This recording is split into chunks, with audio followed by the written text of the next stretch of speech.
Bonjour et bienvenue dans cette nouvelle Open the Boîte qui aujourd'hui est consacrée à Batman The Dark Knight Returns, le jeu de plateau par Don't Panic Games et Cryptozoic pour la version originale.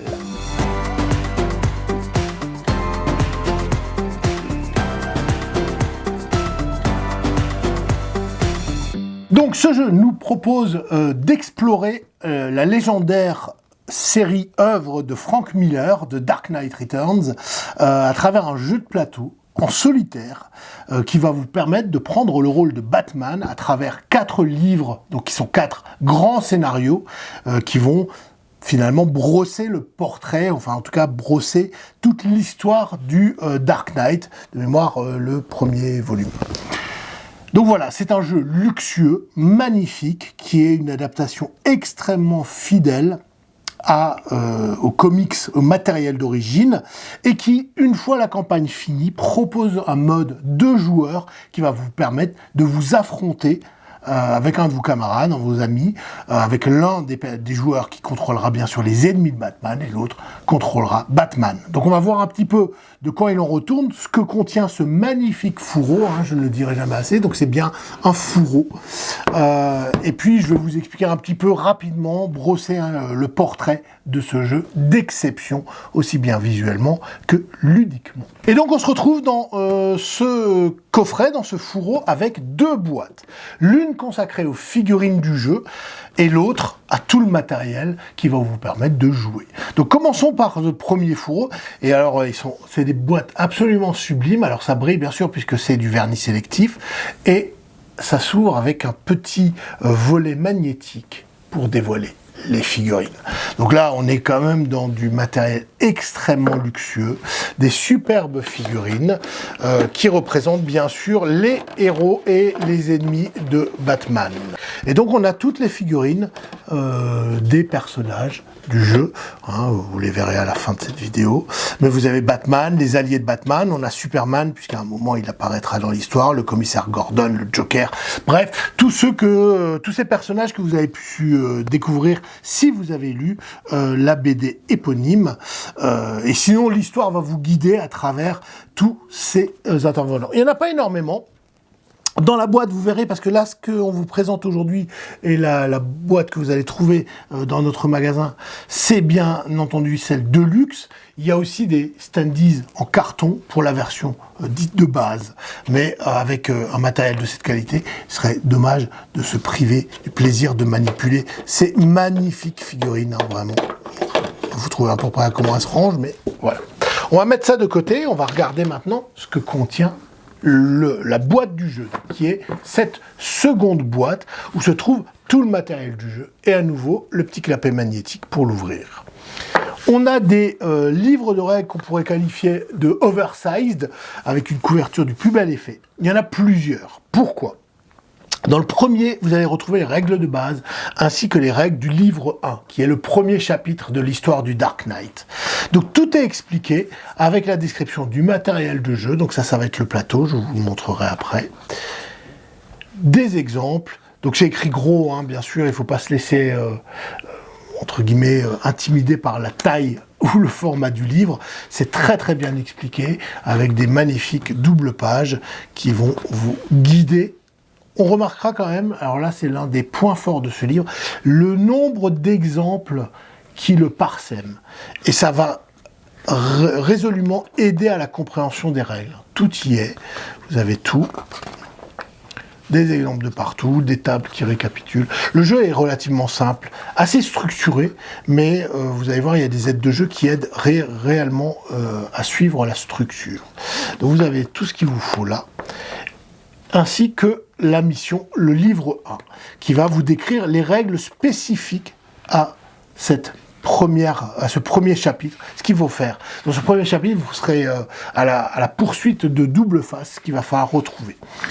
Pour ceux qui ne connaissent pas Dark Knight, rapidement, c'est l'histoire d'un Batman vieillissant, au crépuscule de sa vie, hanté par les regrets, aigri et prompt à la violence. Et il va se retrouver finalement, quasiment après avoir pris sa retraite, entraîné dans un flot de combats qu'il n'a pas voulu, mais qu'il va devoir mener alors que Gotham échappe totalement à son contrôle et que ses ennemis semblent se liguer contre lui. La BD originale, vraiment l'une des grandes étapes de la révolution du comics des années 90, et que c'est vraiment violente, très mature et absolument extraordinaire. Si vous avez l'occasion de la lire, lisez-la, ça en vaut largement le coup. Il y a aussi d'ailleurs un film d'animation qui en a été tiré, qui est vraiment intéressant. Donc là, on a après le deuxième livre, qui est le livre 2, là, beaucoup plus court, qui présente le deuxième chapitre. On fait la même chose avec le livre 3. Donc on va jouer chaque chapitre, ce qui permettra juste d'avoir après, une fois qu'on connaît bien les règles, juste le fascicule de ce chapitre à côté de soi, pour se référer bien sûr aux exceptions ou en tout cas aux règles spécifiques. Et enfin le livre 4 qui présente la conclusion de tout cela, avec les marqueurs à chaque fois spécifiques. Alors on ne verra peut-être pas, mais ce qui est vraiment hyper bien sur les marqueurs par exemple du jeu, il y a toujours le numéro du scénario dans lequel ils sont utilisés. Donc c'est-à-dire que si vous voyez un marqueur avec le numéro 4 dessus, vous ne l'utiliserez pas dans les autres missions. La 1, la 2, la 3. S'il n'y a pas de numéro, c'est qu'il est utilisé dans toutes les parties. On a une petite enveloppe pour ranger un peu les scénarios qu'on a déjà joués. Et enfin, le dernier livre qui présente les missions séparées, c'est-à-dire qu'une fois que vous aurez fait la campagne, alors bien sûr, vous allez voir, elle est vraiment rejouable parce qu'il y a plein d'événements aléatoires, etc. Mais si jamais vous voulez juste faire une partie hors du cadre de la campagne, il y a ce mode de jeu qui existe, qui va permettre de mettre en place une mission assez simplement, en choisissant certains éléments selon la difficulté aussi qu'on veut. Donc ça, c'est hyper intéressant. Et à la fin, on va retrouver les règles du mode versus, mode affrontement comme il l'appelle, qui va vous permettre de jouer contre un autre adversaire humain, cette fois-ci. Donc voilà, je vous laisserai le découvrir, c'est très bien fait. On retrouve dans la boîte aussi les punchboards, ainsi que le plateau. Alors, il sera impossible de faire rentrer ne serait-ce que la moitié du plateau sur cette caméra. Néanmoins, le punchboard avec tous les pions, voilà, vous avez tout le matos, hein, tout ce qu'il vous faut, le face, il se dépunch très bien. On en a encore, il n'y en a pas trop, hein. C'est pas non plus un jeu où on croule sous les marqueurs. Là, vous voyez les standees dont je vous parlais pour tous les personnages, si vous voulez pas utiliser figurines ou voilà, tout simplement. Donc voilà, le nombre de pions est limité. Et on a un grand plateau qui va beaucoup briller, je pense, à la caméra, ça va encore. Donc là, voilà, ça c'est un tiers du plateau qui va représenter Gotham avec donc des cercles qui représentent, on va le mettre dans le bon sens peut-être, avec des cercles qui représentent les différents parties, lieux importants dans lesquels on va évoluer, le vieux Gotham, la tour Wayne, la tour du signal, etc., qui sont divisés en régions, 3 régions, et des districts, qui sont entre guillemets des quartiers de Gotham, qui vont avoir leur importance durant le jeu. À côté, on retrouve une piste qui permet de noter le nombre de tours, le déroulement des tours, ainsi que les apparitions des ennemis, et plein de marqueurs autour pour ranger toutes les cartes. C'est relativement bien fait. Pourquoi est-ce que ce plateau est aussi brillant?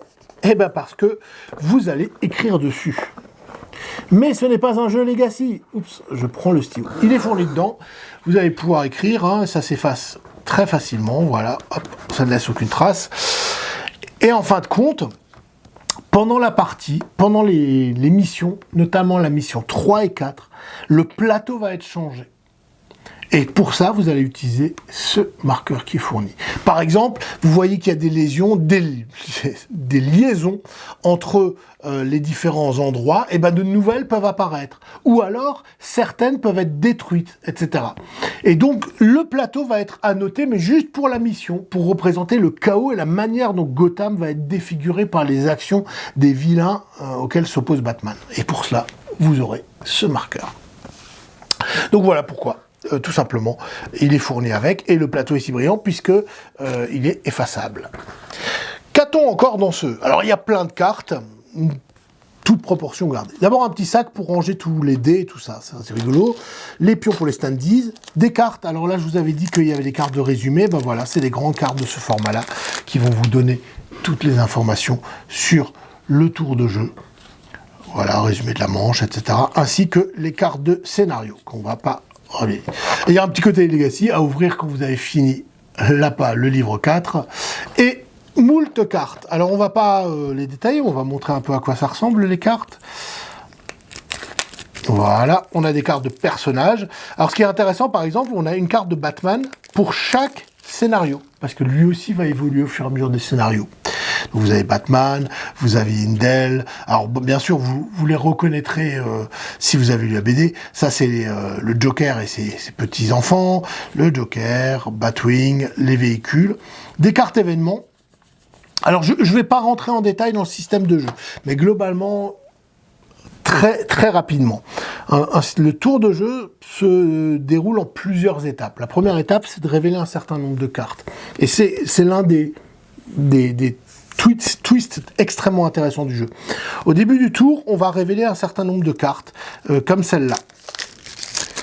Généralement par série de 4. Donc alors, il y en a différents types, hein, bien sûr, mais on va révéler différentes cartes.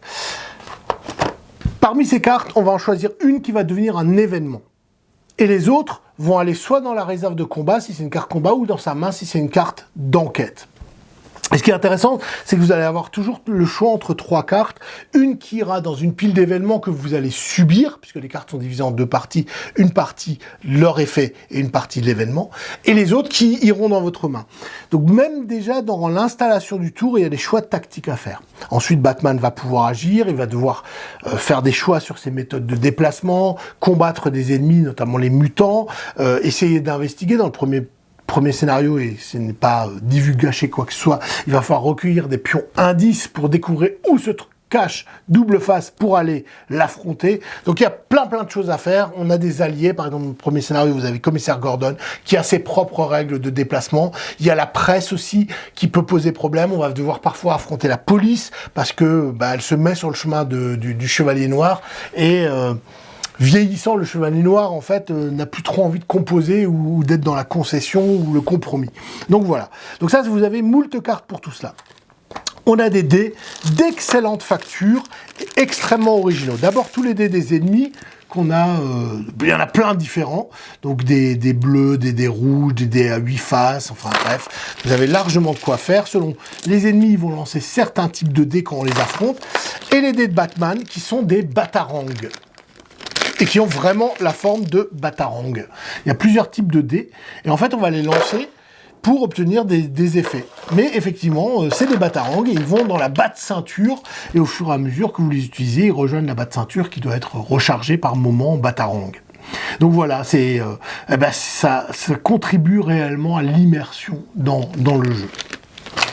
Donc voilà à peu près le matos. Donc vous voyez, il n'y a pas non plus des tonnes de matos, mais il y a largement assez pour couvrir le jeu. Le matos est luxueux, le fait que les cartes utilisent les dessins des comics est absolument génial, parce qu'on se retrouve rapidement dans l'ambiance. En plus, ils ont choisi des teintes de couleurs un peu agressives, mais qui contribuent tout à fait à l'esprit de Dark Knight. Et voilà. Donc le jeu, je le répète, est un jeu solitaire avant tout, dans lequel vous allez jouer les 4 livres successivement, livre 1, livre 2, livre 3, livre 4. Une fois que vous avez fini cette campagne, alors bien sûr il y a la possibilité de la rejouer, parce qu'à chaque fois elle va se jouer de manière différente, mais néanmoins le jeu vous propose une possibilité de jouer des missions séparées avec le même système, et bien sûr par la suite un mode versus qui verra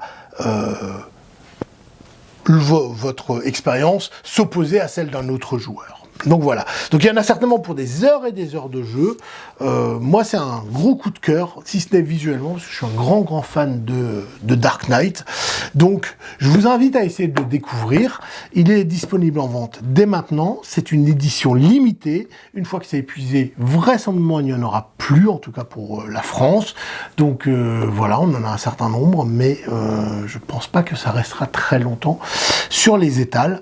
Donc je vous invite à jeter un coup d'œil. Si vous êtes fan de Batman, fan de Frank Miller et amateur de jeux en solitaire, parce que finalement, des jeux en solitaire qui ont vraiment de la matière, qui sont un peu experts, il n'y en a pas tant que ça.